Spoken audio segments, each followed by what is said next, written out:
Hi guys, welcome back to my channel. My name is Ola and I moved back to Nigeria after 30 years living in the UK, and this is my reality. I'm going to go into series of what I encountered and my experience and so many other things. So this might be a long series, and this might help those of you who wish to travel abroad or relocate back to Nigeria. Let's dig in. So I wrote some few things down that I wanted to talk about. So this first episode is I'm going to talk about my first week in Nigeria. Oh my god. It's been a year. I've been living in Nigeria for a year now. And my first week was exhausting.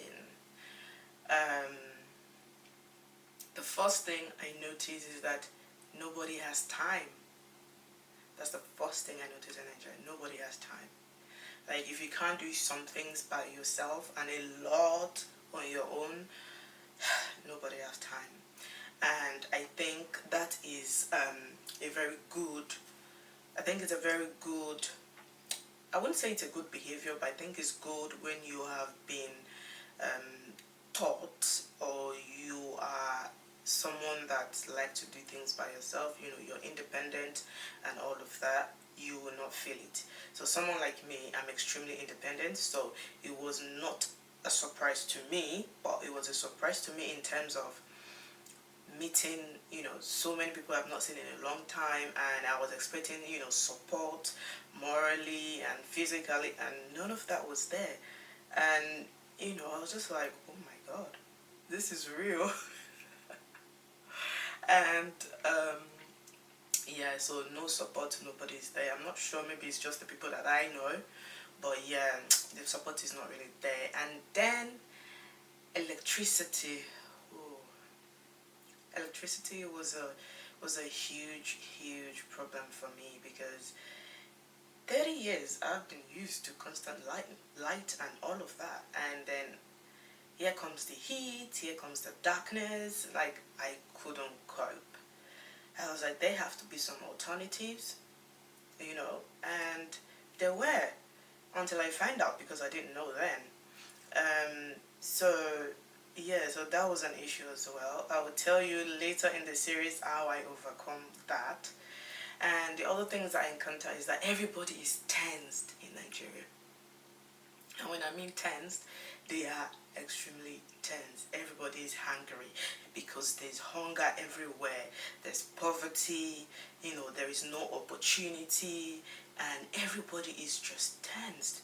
There was a time I went on a train, and I asked a guy if he could help me put my luggage in the cabin, and he was like, no, they touch me, no, they touch me next time, no, they touch me next time. I was just like, I've been trying to get his attention, right? And he wasn't listening. He was just, busy playing music. So I had to just touch him on the shoulder to get his attention and said, excuse me. And he just went mad, and I was confused. I was like, Egbamio. He went mad. He went really mad. And I didn't understand what was going on. But I was just like, I just wanted you to help me to, put my luggage in the cabin and all of that. I was like, you know what? Never mind. And everyone was looking at me in an awkward way, as if, they've never experienced that before. Like, they've never seen somebody ask for help. I was just like, what kind of people are these? I mean, there's so many things I could say, and yeah, going on a train for the first time was huge for me as well, because I never thought that Nigerian train would be that, accommodating, and it was nice. I've been on that train a couple of times, multiple times actually. Yeah, to see family up and down and all that. So yeah, what else? My first week in Nigeria. Oh, traveling around was huge. Like, if you have a driver, these drivers, everybody is just after numbers, money. Nobody is actually want to give the service. So you have a driver, the driver can be late, the driver can mess up, they're not reliable basically, and that will mess up your plans, your appointments, and everything your whole day or week. And I thought to myself, I've never driven in Nigeria before. How am I going to do this? How am I going to survive? Well, I have to start. I've driven in the UK for decades, so why can't I drive in Nigeria? The only difference is that right and left, isn't it? Let's try it. So I signed up for my license. I made an application and all of that. I did not go for the practical lesson because I don't need it. I just need to know the rules. So I just got my people to tell me what are the rules on the lane, on the, and, yeah. So the first time, I decided to go on the motorway by myself in Lagos. And I was like, we gotta do this, baby. We gotta do this. We need to move. We can't rely on these people. So I went on the motorway. So I didn't go with a good car. I went with a very, very old car to try it out. And I got bashed. Really, really. I got bashed. Trust me, I got bashed. Front, right, left, back, I got bashed. And I couldn't believe my eyes. I was like, I literally was crying in the car because I was like, are these people mad? Like, stay in your lane. There is a lane. Stay in your lane, but nobody seems to even follow the rules. So where is the rules? Nobody follows the lane. And I'm like you will feel so, I don't even know how to explain it. I was just like, it was tiring, I felt like I was dealing with illiterates, The lane were there, but nobody was using it. And driving in Lagos is chaotic. Oh my God. Driving in Lagos is chaotic. And I did it anyway. The first day they bashed the car, I go back on the motorway, and I didn't allow that to stop me because I know that I have a lot to do.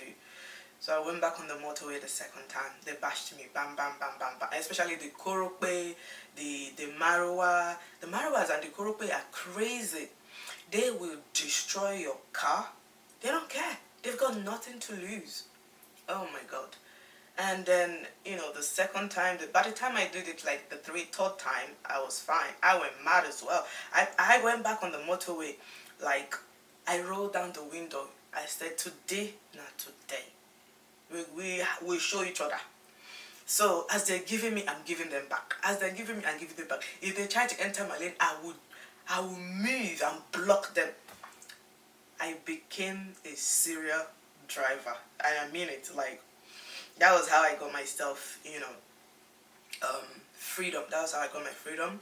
And I was able to move around because there will be nobody there to move you around unless you pay someone or you pay a driver or you get yourself a nanny, really.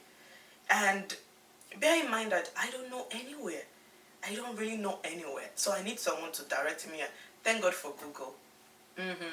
Thank God for Google. Google works in Nigeria. So if you're thinking about relocating to Nigeria, trust me, Google is going to be your best friend.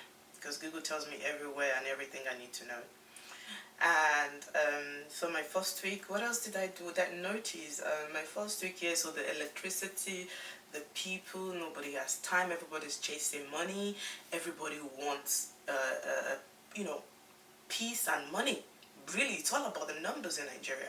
And then I noticed that even the people that are providing service, like I went to get my eyelash done at one place in Lagos, and the prices are ridiculous. They don't match the service. And this lady did my eyelash. I did my eyelash on a Wednesday. I have a program on a Friday, Saturday, and Sunday. So I did the eyelash on Wednesday, and by Thursday morning, this eyelash was already falling out. And I'm like, I don't get it. So I had to go back. We'll come back to that later in the series because that's just a whole different, story, how that went down. And, what I noticed really about Nigerians is that it's all about numbers. With a lot of this entrepreneur, businesswoman, businessman, they don't really give a shit about the service. It's really about the numbers. They just want to make money to eat. mostly all of them. And I mean, there was a time I did my nails, and if you do your nails in A to Z salon, you can refill in YB2 salon. And I'm confused, why? Why can't I refill my nails somewhere else? No, they'll tell you, well, sorry, we have to take that off, which they will charge you, and then they'll give you a full set. And I'm confused. I'm like, why? That's dubious. Just refill it. They're like, no, we can't do that. You have to, go back and refill it wherever you get it done. I was like, really, people, really? Does that make any sense? So, there's a lot of services that can inconvenience your daily life if you don't have a particular people that you use. And yeah, getting your hair done too is an issue. If you go to the local ones, they're going to use probably rainwater to wash your hair, or not clean water to wash your hair. And I had a whole lot of issues with that. I mean, I remember I went to a city, and I think I went to Abeokuta to get my hair done. I went to see some families there, and then I went there to get my hair done, and it was trash. The salon, oh my god. When I saw the water, I didn't even see the water when I was washing my hair, but afterwards I saw where they got the water from, and I was like, did you just put that on my head? And guess what? I end up having lumps build up at the back of my head.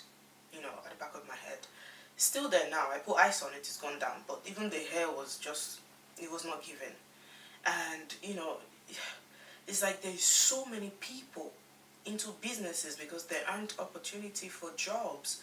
So everybody is just doing what they like. They think they know what they're doing, but they have no clue. They're doing what they know according to their own abilities or their knowledge.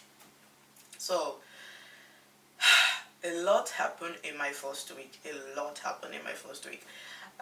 Another thing that happened in my first week is, food. Food, let me tell you something. If you relocate to Nigeria, make sure you get all your vaccination. Make sure you get all your injection, jab. I don't know what you call it in other countries, but in the UK, they call it jab. So I'm vaccinated. I have so many vaccination in me, except for malaria. I couldn't get that because the timing when I relocated was not given anyway. So I plan on going back to get the malaria vaccination, but I knew that I could also always use a tablet. There's a tablet you can use in Nigeria. I can't remember what it's called. I think it's like 4-letter words. There's a tablet you can use, and I can't remember the name, but yeah, so you can use a tablet, and that would help you. But even with the tablet, I still had so many discomfort when I eat from the wrong places. Sometimes I have diarrhea. Sometimes I have stomach upset. Sometimes my belly is just hard. The food is not digesting, and I'm like, how long is it gonna take to digest? And then that's give me discomfort. Sleepless night and so many other things. And then I had to use, is it Flagy or Flagy? I think it's Flagy. Recommended by my people. I think that Flagy is. I think you use Flagy to stop the diarrhea. I can't remember. I hit a bunch of tablets. But yeah, food was a major crisis. So I had to learn where to eat or cook from home. And I don't have time to cook from home. Why would I want to relocate from the UK to Nigeria and start cooking? Hello? Why? I don't have time for that. And so my plan was that to get a chef or a maid or something, or just, there's a thing they do now in Lagos that you can always order batch food. There's so many people doing catering in Lagos, so you don't even need a chef, really. Even if you're rich, you don't need a chef, honestly. Unless you're just lazy. You don't need a chef unless you're a billionaire, then yeah, you might as well get a chef. But there are some people that actually caters for food in Lagos, and they're quite good. So you can buy the bash, put it in the freezer, and then just warm it. Just same way as UK, really. That saves you time. But if you love to eat fresh food every day, then I would advise you get a maid, or you get a chef, or you have someone deliver the food to you weekly, you know. And yeah, so that was my that was the things I noticed in my first week. I mean, there's so many things that happened in my first week, and yeah, the heat was crazy. The heat. Whenever there's light out, it's a down moment for me because I don't enjoy anything anymore when there's no light. But then obviously there is generator, there is inverter, there's so many other things that you can have. Yeah, so the first week was a bit a bit of discomfort because things were not in place yet, and that was just the first week. After the first week, everything was fine. There's light, constant light. There is constant food. I don't have to cook. There's so many things that, because obviously now that I know the system that I just got myself into, I had to plan. And I'm going to go deep more into this series, how I planned, how I survived, and how I was comfortable. And I tell you what, I love Nigeria. Mm-mm-mm-mm. I love Nigeria. I love Nigeria so much. I was born in Nigeria, and I might not have lived here for a long time, but coming back here, I love it. I love the food. Despite the people are awkward, strange, I still love them. Nigeria is live. There's life in this country. There's life in Nigeria. There's hope. But people are looking at Nigeria from a different perception. People are looking at Nigeria from their suffering, from their pain, and which is why everyone keeps saying Nigeria will never be better. I think Nigeria can be better. I strongly believe it, but it starts from the people, not the government. Because even the people, they behave nasty towards each other. Not just in Nigeria, even over there in the UK. But in Nigeria, they behave nasty towards each other. Nobody cares. Do you understand? So, if people don't change, the country can never change. It starts from the people. First, you don't follow the rules on the motorway, and you expect the country to be better. The government cannot do that. They can only, make up the rules and regulation. But they can't force you. They can force you, but then, are you going to follow the rules? No, you're still going to find your, way out of it. Nigerians always find a way out of something. The problem with Nigerians is that they believe that they are too smart. Now, wisdom, they worry enough. Wisdom, they worry enough. Because you think you're too smart. You can beat this, you can beat that. They put signboard up. And you go there, you take it off. You take the metal or the iron, you go sell it to make money just so you can eat. Have you forgotten the reason why the signboard was there in the first place? So yeah, I noticed a lot in my first, Nigerian is, you have to be smart to live in Nigeria. It's not for dumb people. You have to be smart, and I mean really, really intelligent. If you're not smart, and you have to have an accent. that was crap. Nigerians love it when you have accent, especially that top Lagos girls, or if you go to if you work with a socialite in Lagos, you have to have a good accent because they believe in your accent, and that's why a lot of people can fake their accent even though they don't have one, even though they've never traveled once. They can fake their accent. I don't know what the issue is with this accent. I remember when I visited my cousin in Maryland and Nigeria, Lagos, North America, and she was expecting me to roll my tongues and speak. I'm like, at what age? At my age, I don't have that time. Whatever you hear is whatever you see, you hear. Like, I don't pretend. I don't need to pretend. Sometimes my accent comes when I'm talking, and sometimes it doesn't. It depends how I'm flowing, depends what I'm feeling. I don't know. It just comes, it just goes. I don't control it. I have lived in here all my life, but I don't. I mean, I remember there was a time when I was used to live in the UK. I had a ghetto accent, and I met someone, and the person, not a man, like an adult at that time, and he told me this accent is not going to help you in your career when you get a job and all of that. And then slowly I started to speak normal English, and yeah, I think it really depends on the kind of circle that you move with over there. And for me, yeah, when I stop, sometimes when I go to London, the accent is just weird. Sometimes I don't even understand what they're saying because everything is in slangs. It's not English anymore. So then I moved outside London, and then everything changed. My tongue, my accent, everything. I don't have that anymore. So yeah, so Lagos is all about being able to speak in public well. It's all about being able to dress well, and you can't make nobody is available for friendship in Lagos unless you are a socialite, and you want to make yourself known. I don't have time for that. I'm not here to make friends. I'm here to build something, and yeah. So a lot. I noticed a lot in my first week. Yeah, I've never been on the public transport yet. I've been in taxis, Uber, and the Uber drivers they're lovely. They're not so bad. Everyone's just trying to make money really.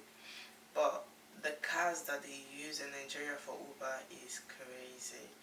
Like, just go for the executive ones. If you order a basic Uber, oh my God, I hope that your dress will stay the same till your destination. So I just go for the executive one if I'm using Uber. And even the drivers, they will, how do I say it? They will, um, what's the word I'm looking for? They will keep, even after you pay them, they will keep asking you for money. And that was it for me. I was just like, like, I don't mind to help, but you cannot do this. Um, what else did I notice in my first week? What have I not touched? Um, I've not been to the market yet. I'm scared to go to the market because mosquito. Ooh, mosquito will finish you. The mosquito in Nigeria don't play. They don't play. They will finish you. You will scratch and scratch and scratch to the bone. Thank God. And the thing is, because I didn't get my anti-malaria jab, shit. They finished my legs. Let's just put it that way. They finished my legs. I had a smooth skin. The first week, they finished my leg. Apparently, they know the fresh blood. I don't know if that's a myth or it's real, but I think it's real because I could stand next to someone that's been living in Nigeria and they don't feel anything, and it's me that they eat. They suck on my blood, and then I start scratching, and oh my God, mosquito. So one thing I do is I don't wear shorts when I'm outside. I don't wear anything that reveals my skin. I cover up because I don't want my skin to damage. Because when they, when you get bitten, that is it. Because that scar stays on there for probably over a month. For that bite to even go down, it's gonna take probably 3 to 4 weeks. It's gonna be red if you don't use. So I had to get someone to buy me what's it called? Insect bite cream. Man, my first week was crazy, but the experience taught me a lot of lesson. I'm gonna stop there for this episode, and next episode we'll go into details of my shocking moment in Nigeria, and also things that I believe that Nigerians can do better. So thank you for watching. Stay tuned because I have a lot more to tell you guys. I have to tell you the hottest place in Lagos, how you start your business in Lagos, how you build your network, how you socialize. I have so many topics that I believe can resonate with you, or can be a relatable experience if you are, in Lagos, or if you want to relocate to Lagos. I'll tell you how I move, how I relocate, how I shipped all my stuff, and the difference, of living in Lagos and living in the UK. I have a lot more to tell you. So this is the Japa series. For those of you who want to Japa, hear from me first. All that glitters is not gold. So, and also, I want to touch on a topic of people relocating to UK and where that leaves Nigeria, and them relocating. What do you have? What certificates do you hold before you relocated to UK? What is your experience, career, in your career? What skills have you got? These are the things I'm going to talk about to help you if you want to relocate to the UK or if you want to relocate to Nigeria. So stay tuned, like, subscribe. Trust me, it is going to be very, very interesting. Thank you guys for watching. Toodles.